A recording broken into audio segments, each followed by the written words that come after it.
新北市新店2发生公车撞过红灯，弄着一个9岁囡仔，加在这囡仔是无生命危险。交通局也甲这客运公司罚9万块。另外，今仔日初审行政院提案的《行人交通安全设施条例》草案，要改善电话卡和摆渡人行道的障碍，建议这过路人会当安全行伫路的环境。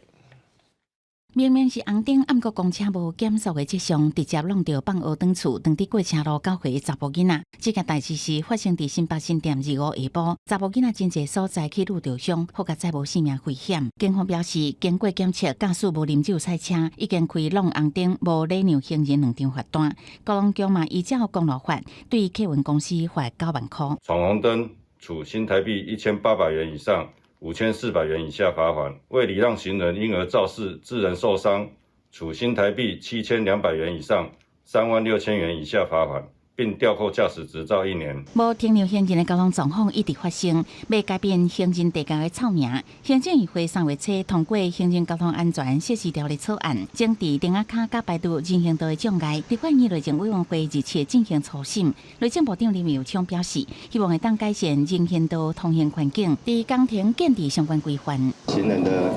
这个通行安全上面的设施，这个怎么样去让它可以退缩？ 然后增加人行道的一个画设，跟地方政府的一个权责的部分也来给予要求。草案嘛规范地方政府主管机关，若是查到有妨碍行人通行的固定设施等，应该要求这个主管机关也是所有权人限期改善。违反的人会按次数处罚3万至15万，爱伫人真济的重要场所四周围猥亵行人优先区，提升通行安全。立委阁讲，应该由中央定行人安全的改善计划，由地方进行改善，定出顺序。